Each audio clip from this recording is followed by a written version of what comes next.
Vio este mundo por primera vez el 8 de marzo de 1975. En el país se gobernaba María Estela Martínez de Perón y en Central brillaba la potencia goleadora de Mario Kempes. Abogado, político, ciudadano. Hoy descubrimos la contracara de Roberto Zuckerman. Roberto, un gusto. ¿Cómo estás? ¿Qué tal, Jesús? ¿Todo bien? Bien, muchísimas gracias. A ver, sería un buen inicio del programa preguntar quién es Roberto Zuckerman. ¿Quién es? Tengo 42 años, estoy casado, tengo 3 hijos, soy abogado, docente de la facultad y político, y ex tenista. Ahora, estás en una aduana y te dicen, enumerá una sola. Roberto Zuckerman es... Es un buen tipo. Eso diría, digamos. Me parece que es lo más importante que uno tiene que tener como característica en la vida, ¿no? Ser una buena persona. Después el resto, la profesión o a qué uno se dedica, me parece que son cosas que van y vienen, digamos, ¿no? Pero esto ¿cómo quiere que uno lo recuerden, digamos, ¿no? Como un buen tipo. Por una cuestión de calendario, sos hijo de la dictadura y del menemato, si se quiere, aunque naciste un tiempito antes, año 75. ¿Hay que hacer mucha terapia para salir de eso? ¿De ese lío o no? No, la verdad es que uno siempre piensa en qué momentos lo hubiese haber vivido, ¿no? No sé, entonces piensa históricamente, no sé, en determinadas guerras, revoluciones, entonces dice, bueno, qué lindo hubiese sido vivir en los 60, ¿no? Tener, no sé, 20 en los 60 o tener 20 en los 70, situaciones así, digamos, tumultuosas, de cambios, insisto. Y lo cierto es que, bueno, a mí me parece que lo que uno va acumulando en la vida, no sé, esto de, no sé, ser hijo de militantes políticos en los 70, hace que, bueno, uno venga, digamos, no solamente en la sangre, sino en todo su ámbito de crecimiento, con un montón de cosas que obviamente agradezco, ¿no? Y que no me generan así conflictos, sino haberme parado en la vida de una determinada manera, teniendo en claro, digamos, que estaban las cosas dadas de una determinada forma por el poder y que había que modificar esas cuestiones porque eran absolutamente injustas para la mayoría de la población. Bueno, y esas cosas, me refiero a que uno puede ser abogado y lo que puede querer hacer es defender a las corporaciones, defender a los poderosos, o uno puede ser abogado y defender a los más débiles, defender a los trabajadores, defender a las personas con discapacidad, defender al que más necesidades tiene. Y uno se para en la vida de esa manera, ¿no? Y me parece que eso es lo importante, haber tomado de la familia las cuestiones ideológicas, la sensibilidad, y la verdad que agradezco esa formación. ¿Y recordás una casa a pleno debate? Por ejemplo, en la cena, ¿había diferencias? ¿Cómo era ese tiempo? ¿Cómo lo recordás? Sí, no en mi casa porque había coincidencia entre mi mamá y mi papá, digamos, ¿no? Políticamente, pero sí, digamos, sobre todo mi padre es una persona de mucho carácter y de tomarse las cosas, digamos, muy seriamente. Entonces, de discutir con cualquiera, hasta con invitados a casa, de hacer sentir incómodo a un invitado, pero a lo mejor no era solamente por cuestiones políticas, a lo mejor era sobre cultura, sobre religión, claro, digamos, de debatir muy acaloradamente, claro, ¿no? Claro. Así que yo no tengo esa misma forma de ser que mi padre, en cuanto me gusta el debate, me gusta la discusión, pero me lo tomo de otra manera. ¿Y eso te incomodaba? ¿Te recordás en alguna noche en la casa como diciendo, uy, que afloje un poco? Sigue pasando, sigue pasando, es decir, sigue siendo, esa actitud de mi viejo sigue estando, digamos, ¿no? Entonces, bueno, uno trata de poner un poco de paños fríos, pero en realidad, todos los que lo conocen no se lo toman a mal, porque saben que es su forma de ser, de debatir acaloradamente, con fundamento, defendiendo sus ideas, ¿no? Pero bueno, son formas de ser. Vuelvo a decirte, no es que alguien, a lo mejor si alguien no lo conoce, bueno, es complicado, caramba, claro. es complicado, pero el que lo conoce sabe que es su forma de defender apasionadamente lo que él cree. Claro. Sos del año 75, ¿recordás las elecciones del 83? Sí, las recuerdo perfectamente. Es más, yo vivía en Barrio Martín, muy cerquita, a 3 cuadras del monumento. Y me acuerdo actos, me acuerdo el acto de Alfonsín, porque aparte tenía un primo que era de Buenos Aires, que era de la Franja Morada, claro, de ese momento, y vino a saludarnos porque estaba el acto. Y sí, lo recuerdo perfectamente. Recuerdo que un amigo me dijo, Alfonsín tenía un discurso, mucho más en ese tiempo, peronista. Mientras que Luder sonaba radical, más allá del funesto pasado de Luder, ese final del año 75 cuando reemplazó a Isabel. Pero hay un recuerdo de la impronta, de la exposición de lo que decía ese Alfonsín. Sí, indudablemente era un orador majestuoso, ¿no? Que te hacía, digamos, vibrar. Era realmente una persona con una gran formación, pero además podía conjugar el tener un discurso muy sencillo, ¿no? Y yo que me dedico al derecho constitucional, obviamente que también recuerdo esas frases de Alfonsín relacionadas con la Constitución o claro, con el preámbulo, claro, ¿no? Claro. Así que sí, un gran recuerdo. Después me pasó con Alfonsín, como quizás a muchos, que uno le genere contradicciones, ¿no? Esa figura política, sobre todo en la época, digamos, con más edad, digo, pero lo que fue con la audiencia de vida y el punto claro, final, el retroceso de lo que había sido algo maravilloso, había sido el juicio a las juntas. Entonces, durante mucho tiempo tuve mucha bronca con Alfonsín por esos temas, y creo que con el correr del tiempo fui como perdonándolo, por decirlo de alguna manera, ¿no? Y de volver como a amistarme, a tener una amistad y una mirada más benévola con Alfonsín. He pasado por distintos momentos sobre la imagen de Alfonsín y digamos, en conclusión, digamos, como síntesis me queda la de alguien que fue muy importante para nuestra democracia. En la contracara de Roberto Zuckerman, me gustaría volver a esa infancia. Eras de plantearte, recién te diferenciaste con tu viejo, ¿no? Pero con tus amigos era de llevar el debate político. Si bien era un tiempo donde se podía vivir con cierta efervescencia, la vuelta a la democracia, lo que generó después posiblemente los 90 del duro menemato, también involucrarse. ¿Eras de llevarlo mucho a las amistades? ¿Eran de decirte, pará, un poco con la política, aflojemos un poco o no? No sé si tanto. Yo mezclaba un poco. Yo fui al Superior de Comercio. El Superior de Comercio tenía un centro de estudiantes muy importante, del cual uno participaba. Y bueno, en realidad yo, digamos, dividía mi pasión de ser delegado del curso, de estar en el centro de estudiantes, ese tipo de cosas, también con mi práctica deportiva, por eso decía extenista, porque me dedicaba mucho a jugar al tenis y competía, entonces es como que eran mis dos pasiones, el deporte, compitiendo, jugando al tenis, y después la cuestión política que quizás venía, yo quizás no lo sabía en ese momento si era realmente una vocación o era una cosa como que venía más de una tradición, ¿no?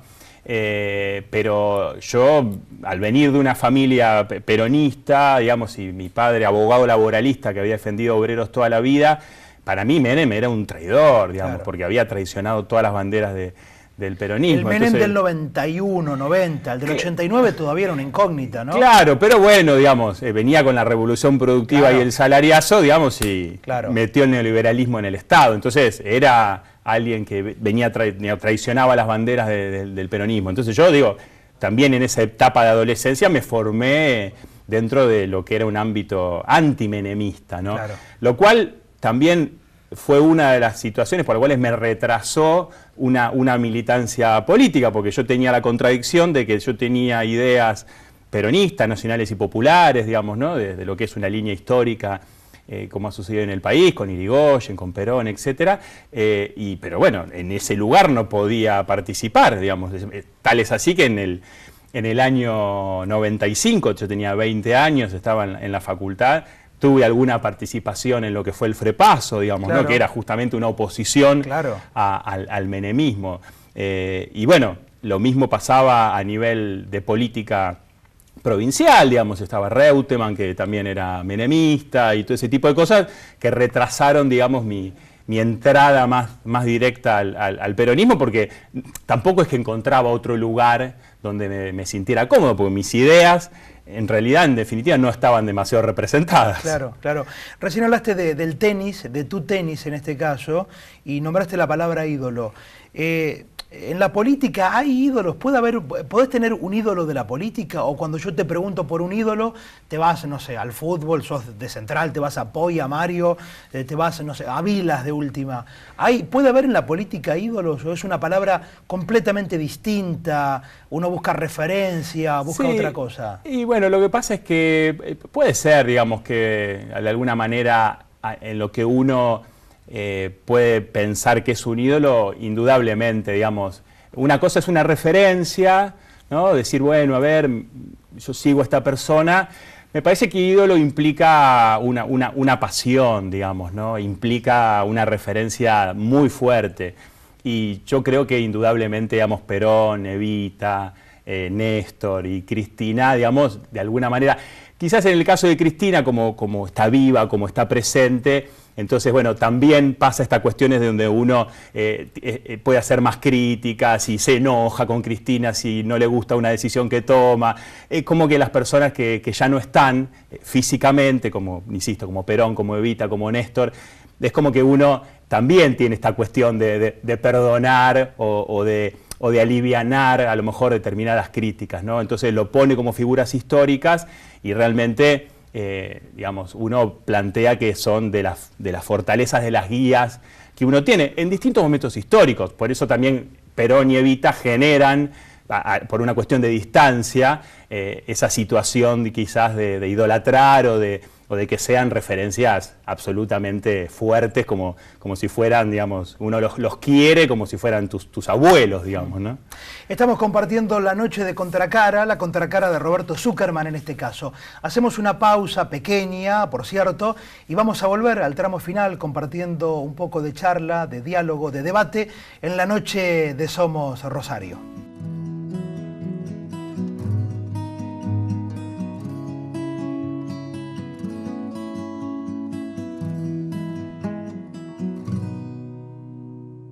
En Melín Quien Spa mejoramos tu calidad de vida. Incorporamos el programa integral para la artrosis, que encabeza el reconocido médico traumatólogo Juan Carlos Sosa. Con este exclusivo método personalizado e interdisciplinario va a mejorar tu calidad de vida. La solución para tus problemas de artrosis está en Melín Quien Spa. Comunicate al 03465 420 362. www.spamelinquien.com.ar. Facebook Melín Quien Spa. Visítanos en Sarmiento 1157. Firmat Santa Fe. Con Planauto te podés ganar un Ford Ka 0 kilómetro. Participá gratis. Ingresa a www.planauto.com.ar, elegí uno de nuestros planes que te interese, completa tus datos y los de un amigo y listo, ya estás participando. Planauto, cumplimos sueños.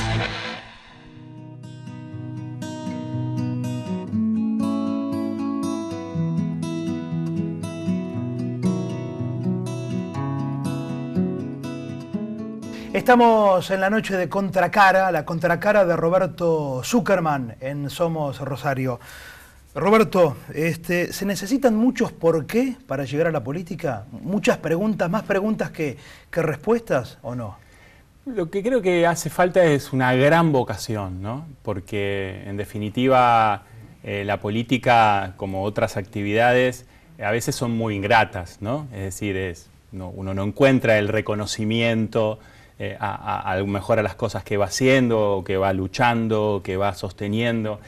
Yo la verdad que no me puedo quejar, no considero, digamos, no estoy dentro de un conjunto de personas que digan qué ingrata es la política. Yo la verdad es que he tenido muchísimas satisfacciones en lo que es mi paso por la política, de lo que fueron mis 2 años como jefe de ANSES o lo que fueron mis 4 años de concejal. Yo estoy absolutamente agradecido a la posibilidad de haber ocupado esos lugares o de volver a ocuparlos en el futuro, porque siento que en definitiva me preparé toda la vida para esto. Es decir, yo me recibí de abogado, pero digamos, mientras estudiaba ya daba clases y me dedicaba al derecho constitucional. El derecho constitucional está íntimamente relacionado con el Estado. Tengo toda una formación política, digamos, teórica, en relación a todo esto. Me he especializado en lo que es la redacción de leyes, con estudios de posgrado, he viajado, digo, tengo realmente mucho para poder aportar desde el Estado. Entonces, a mí lo que me genera también la política, además de la vocación, y como hablábamos al principio, esta cuestión de que es una herramienta de transformación de la realidad, de transformación social, me genera, por otro lado, como una síntesis de todo lo que me gusta. Es decir, yo en la política tengo el derecho, tengo la docencia, tengo la comunicación, tengo el ponerme de acuerdo, ¿no? El de discutir, el de poder transformar, como estábamos diciendo. Es decir, todas las cosas, estudiar mucho, soy muy curioso y me gusta estudiar absolutamente de todo, leo mucho, todo el tiempo. Entonces, digo, es como que en la política encuentro todo eso en esa actividad. Y si, como en este tiempo que no he estado en la política, porque he ejercido mi profesión y he trabajado dando clases en la facultad, me daba cuenta que me faltaba algo. Claro. Es decir, que hay un montón de cuestiones no la podía canalizar como quisiera canalizarlas, porque a lo mejor en el estudio como abogado defiendo un caso y resuelvo un caso, y a lo mejor desde la política podría resolver miles de casos, cientos de miles de casos, ¿no? Porque tomando una determinada decisión a lo mejor uno puede incidir en un espectro mucho más colectivo que a lo mejor determinados casos individuales. Entonces, bueno, yo amo la actividad política, más allá de las críticas que puedo tener. Es decir, yo no tengo una forma de pensar corporativa que habla, digamos, perdonándole todo a la política o a los políticos. Soy muy crítico, pero creo que la única forma de modificar las prácticas, de hacer mejor política, de servir a la población, es estando en los lugares y ocupando los lugares. Es decir, desde afuera, desde el bar o desde cualquier lugar donde uno dice, porque esto, lo otro. Bueno, hay que involucrarse. Y esto puede ser un club, una vecinal, una biblioteca popular, lo que sea, digamos. Pero involucrarse porque somos animales políticos. Todos hacemos política con cada decisión que tomamos. Dónde compramos, dónde nos vamos de vacaciones, a qué escuela llevamos a nuestros hijos, cómo nos vestimos, qué hacemos, qué no hacemos. Todas son decisiones políticas. Y bueno, me parece que es importante que todas las personas que consideran que tienen mucho para dar y tienen una gran vocación de servicio, tengan una actividad política. Para que te sientas bien, te cito un tipo de tu cuadra, ¿no? El negro Fontana Rosa decía que él no quiso ser Julio Cortázar, él quería ser Hermindo Onega. En política, ¿quién te hubiese gustado ser? Y bueno, me parece que lo venía diciendo, digamos, uno se refleja, digamos, en Perón en cuanto a que fue, digamos, alguien que generó una revolución de la nada. Es decir, cuando digo de la nada me refiero que si uno se pone a pensar ese clima de época después de lo que fue, digamos, la década infame, digamos, y todo lo que sucede en la Argentina, digamos, generó una revolución que era impensada, ¿no? Bueno, uno puede pensar que a lo mejor, no sé, con Néstor Kirchner, digamos, también generó realmente cambios muy importantes a partir del 2003, después de una gran crisis, pero había un Perón antes, ¿no? Entonces digo, es como que lo que uno quiere hacer es eso, es poder modificar la realidad de cuajo, ¿no? Es decir, hacer realmente un cambio donde si yo fuese intendente de la ciudad de Rosario, pueda generar un cambio tal que vea una ciudad que esté integrada, una ciudad que tenga, donde cada uno pueda vivir con su vivienda digna, donde haya el transporte que hace falta, la seguridad que corresponde, digo, eso, ¿no? Poder vivir en armonía, que podamos tener una Rosario feliz, eso es lo que uno, digamos, en definitiva, para eso uno está acá. ¿Y te has permitido el debate interno del Perón entero, del Perón de los 70, de algunas contradicciones? Digo, porque también, no sé si lo ves así, una parte de la sociedad le achaca a la política la falta de autocrítica. El otro día reaparece Cristina en un acto fantástico en la cancha de Arsenal, mueve estructuras, pero Cristina no hizo una autocrítica. Cambió la postura. Y para muchos dicen, el límite de autocrítica es cambiar cosas. Ahora nadie en la política te va a decir, señores, yo me equivoqué en tal cosa, en tal otra. ¿Sos de revisar ese Perón íntegro, total? Sí, reviso todo, digamos. Reviso todo, por supuesto, con sus contradicciones, como el ser humano que era y que también tomó decisiones incorrectas en distintos momentos, ¿no? Pero cuando pongo, digamos, todo lo que generó y los errores que cometió, indudablemente, digamos, me sigo quedando con esa figura como guía, porque además, en el caso de Perón, tenés los libros, tenés lo que decía. Claro. Entonces, vos podés decir, pero Perón se equivocó en tal cosa, se equivocó en tal otra. Sí, digamos, pero todavía te queda, digamos, toda una biblioteca para leer y para aprender, o videos para verlo, de todas cuestiones que uno considera que son fundamentales. Porque además, digo, uno puede tomar el detalle, o puede tomar, digamos, los párrafos más importantes, ¿no? Y bueno, creo que eso es lo que uno tiene que plantear. Yo soy muy autocrítico porque soy muy exigente. Y como soy exigente con los demás, primero soy exigente conmigo mismo, soy muy exigente. Y lo cual hace que uno no quede satisfecho así nomás, ¿no? Que sea muy obsesivo de estar mirando el detalle y cada coma y cada cosa. Entonces, soy muy autocrítico y por eso mismo creo que uno tiene que estar permanentemente dando más de lo que da, y que siempre parece como que es poco lo que da, y trabajar más y recorrer más y defender más cosas, porque vivimos en una sociedad que es absolutamente compleja, ¿no? Eso no significa que uno no se sienta capacitado para poder llevar adelante determinadas cosas. Claro que sí, que se siente capacitado. Y más cuando uno ve cómo la llevan otros adelante, se siente capacitado. ¿Te equivocaste mucho en la campaña, intendente? Es decir, la derrota, más allá de la buena elección, ¿es por errores o es por el tiempo que tocó vivir? ¿Por qué? No, yo estoy absolutamente satisfecho de la campaña. Yo creo que, es más, superamos las expectativas, porque las condiciones no eran tan favorables. Primero porque competíamos contra el oficialismo provincial y municipal, porque también competíamos, digamos, contra un ascendente PRO, con un kirchnerismo desgastado, y además, esto lo he dicho más de una vez, yo no tuve el apoyo del gobierno nacional, digamos, como uno pretendía tenerlo al representarlo en esa elección. Por lo tanto, la elección que hicimos realmente fue muy importante, y aparte hemos marcado algunos hitos que también nos ponen contentos, como lo que fue el debate o algunas publicidades que eran como polémicas, donde justamente lo que queríamos era llamar la atención, ¿no? Queríamos decir, bueno, acá estamos con un mensaje claro, más allá de si podía parecer un poco ficcionado. Pero me parece que eso también es interesante, y aparte nos dejó un gran aprendizaje, que fue, digamos, justamente competir, generando una renovación, ¿no? Digo, porque había figuras que ya no participaban y pudimos ocupar ese lugar, así que por supuesto que uno va, como fuimos diciendo a lo largo de la nota, va pensando, va reflexionando, va tomando nota. Y esto a lo mejor lo tendría que hacer distinto. Uno va madurando también, ¿no? Digo, creo que son todas experiencias que a uno le suman, que le va generando una experiencia para aprender de los errores y mejorar hacia el futuro.